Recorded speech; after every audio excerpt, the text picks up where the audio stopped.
Hey, everybody. Welcome back to a quick episode of the Spartan Shadows podcast. I'm joined with Emmett, my co-host. Of course, I'm Chris. We're here to get you a couple of points ahead of schedule for tonight's MSU Colorado first round Maui matchup. Also recap a couple weekend sporting events for MSU athletics. We will have our regular episode kind of recapping the football matchup versus Purdue and getting you set up for Rutgers this weekend. That'll be separate from this, so we'll post that a little bit later in the week. But we wanted to get some information out to you about what happened this weekend in other sports, and of course discuss the games in Maui since those are going on today and tomorrow and early parts of the week. So Emmett, thanks for hopping in with me real quick. Oh yeah, no problem. I'm excited for Maui. Got my Starbucks Hawaii cup out here to be with the boys in spirit. Obviously, postage didn't clear this time, so not done there in Maui this week. Yeah, we'll have to work on the funds for the next Maui Invitational we're in for us to get out there. But yeah, so we'll start off real quick with the weekend recap. We just wanted to touch on some news that happened over the weekend. I'll start off. MSU tennis singles player Ozan Barris, one of the bright young athletes at MSU. The NCAA Fall National Championships were going on this past weekend. Ozan actually made it to the national championship final and took on Michael Zhang, probably the best college tennis player in the country. He's had multiple matches in the pro tour as an amateur at like the US Open and other major tournaments. So unfortunately, that was a kind of a tough match for Ozan. He held his own. Unfortunately, it went to a decisive third set tiebreaker and he wasn't able to pull it through. But congrats to Ozan to make it all the way that far. Pretty big accomplishment making it to the national championship match. So he is obviously second place in the nation. Not a bad title to get. He will look to maybe add to that throughout the rest of the tennis cycle. So congrats to Ozan. The other thing I really wanted to mention, you saw me kind of talk about it on Twitter a lot this week, but I should say this weekend, sorry.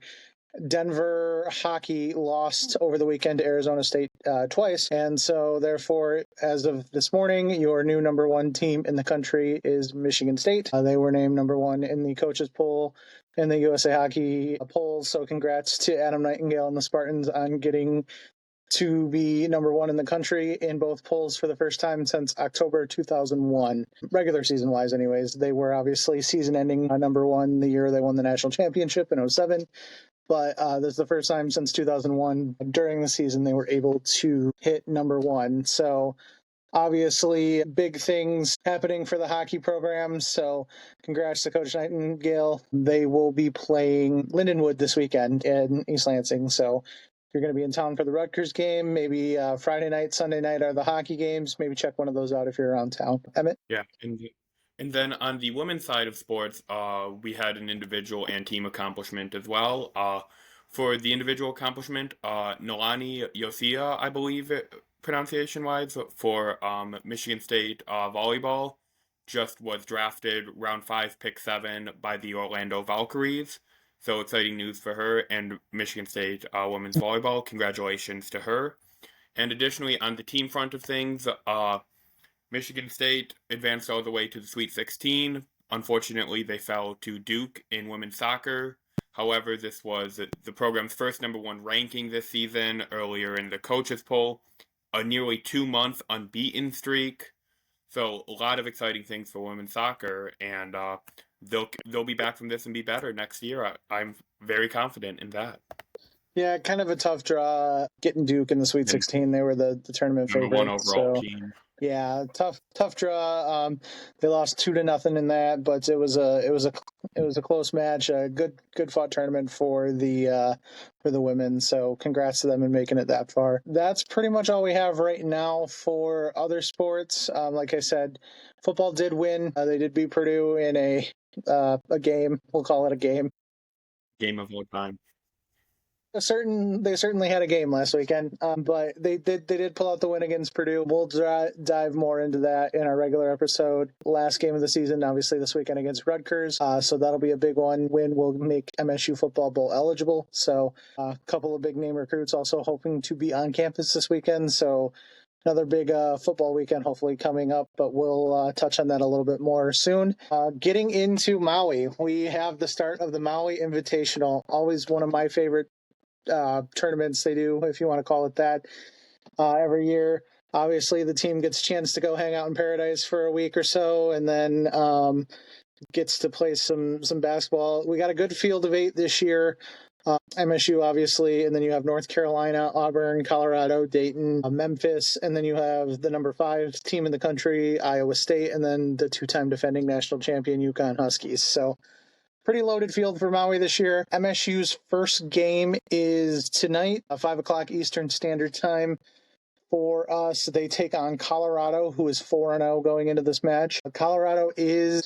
MSU is favored to beat Colorado. We're favored, 10.5, I believe? 8.5 was the line for that. And the winner will take on the winner of the UConn-Memphis game, which is happening right now. First, I looked when we started recording. UConn was losing, but it looks like they tied it up to go 40 to 40 at half. So there's your up-to-the-minute stats. But the winner of that obviously plays the winner of the MSU-Colorado game. Bit of news for the Spartan basketball team. It looks like Jace Richardson was cleared to play. John Rothstein tweeted that this morning. So looks like we will have Jace available. That's good news for the Spartan fans. Emmett, what do you like going into the Colorado matchup tonight? Well, the main thing that stood out to me looking at the two team schedules, Michigan State obviously had that loss to Kansas, but they are more battle tested than this Colorado team. They've won 3 of their games by 20 plus points. However, they had a battle against Northern Colorado. Their other 3 opponents, I believe the best of which in terms of KenPom would be Harvard. Yeah, I think so. So this is not necessarily, a very battle tested team. They do not have, I don't believe they have a ton of options. Their size is another thing that stood out to me. They are not overwhelmingly, they don't have your 7'2" guy. They have 3 players at the tallest listed on the roster at 6'10", which will allow more of Jackson Kohler at the 5 tonight, which Kohler has been the best option hands down at 5 for most of the season. He was coming off a quiet game against the Samford Zone, but I think he could bounce back in a big way tonight. Multiple players on this Colorado team are scoring over 10 points per game, though, so I do expect it to be an interesting matchup to see how MSU contains the bigs. What did you have, Chris?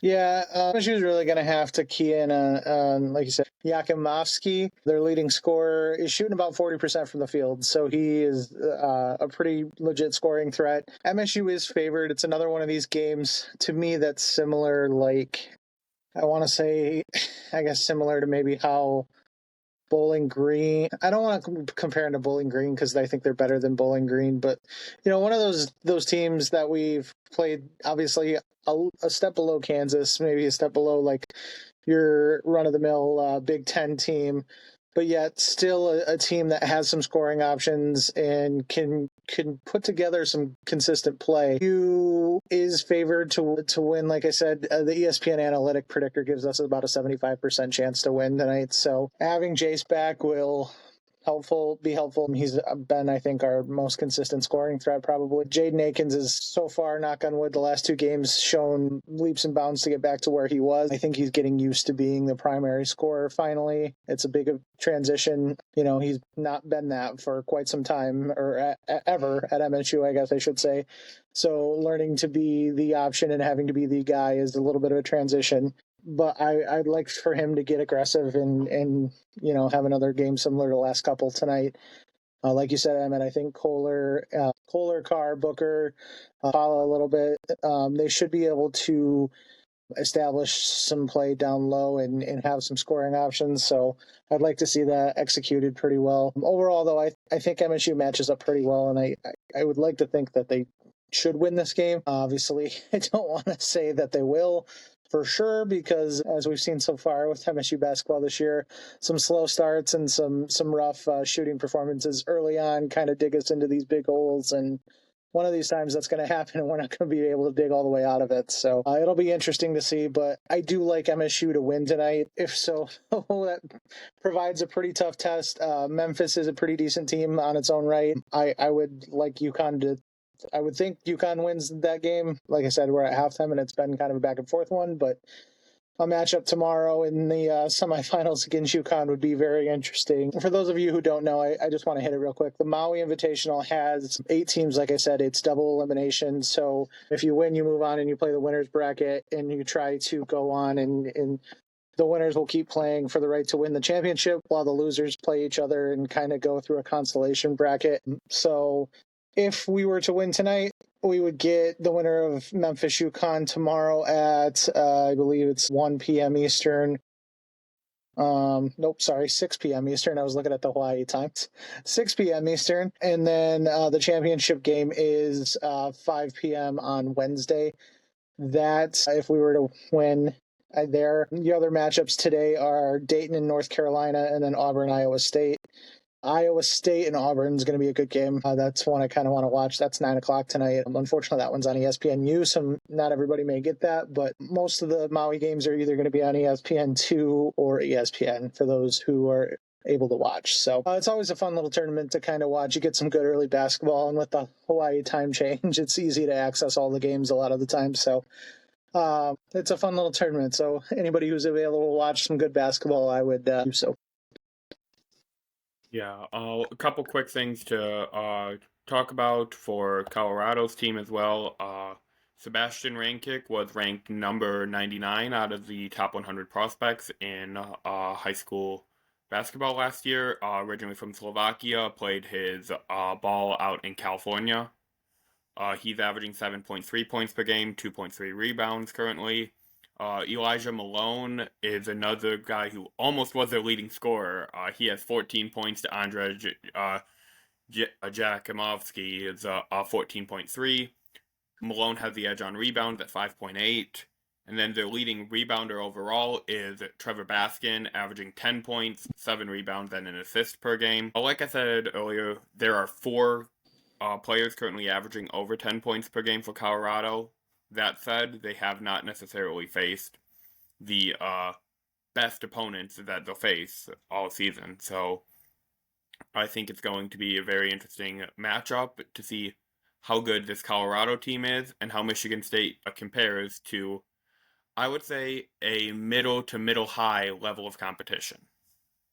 Also, definitely helps that we have our best pure shooting threat with Jace Richardson back. I believe he's been coming into his own on defense and offense as well. I think if he is at least somewhat able to put in, say, 10 to 17 minutes, I'll be very happy as long as it's a good night for Richardson. Yes, yep, absolutely. I agree. I will say, so I think I mispronounced Andre's name a couple times, so I apologize. Andrei Jakimovsky is his name. If I misspoke that at any point in time, it's been one of those days, so I apologize. But that is Colorado's leading scorer.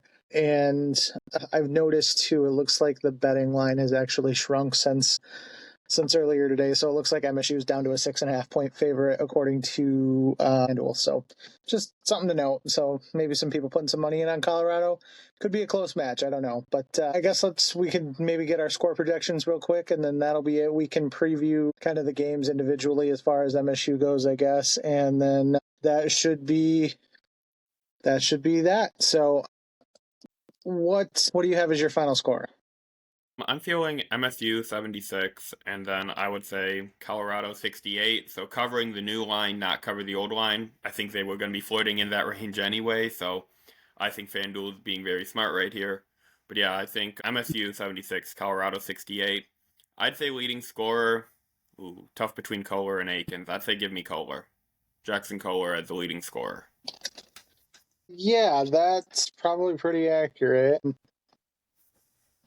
I was going to be right around there. I want to do 77.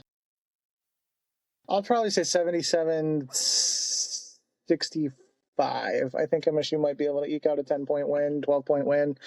Leading scorer, give me Jaden Akins. I want him to keep continuing his run of form. I know that's not the most crazy pick, but I think Jaden's prime for another good game today. Hopefully that continues because that will help out MSU quite a bit.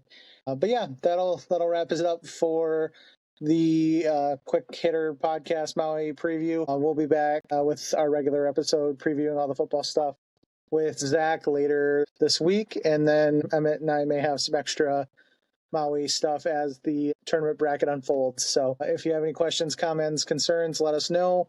Emmett will also be at Spartan Stadium on Friday, I believe, for the season finale. So make sure to follow us there. We'll try to get you all the football stuff you need for this weekend too. Of course, also, if you're going to see this one and not the football episode, I hope everybody out there has a great holiday and a great Thanksgiving. We appreciate all your support, and go green. Go white.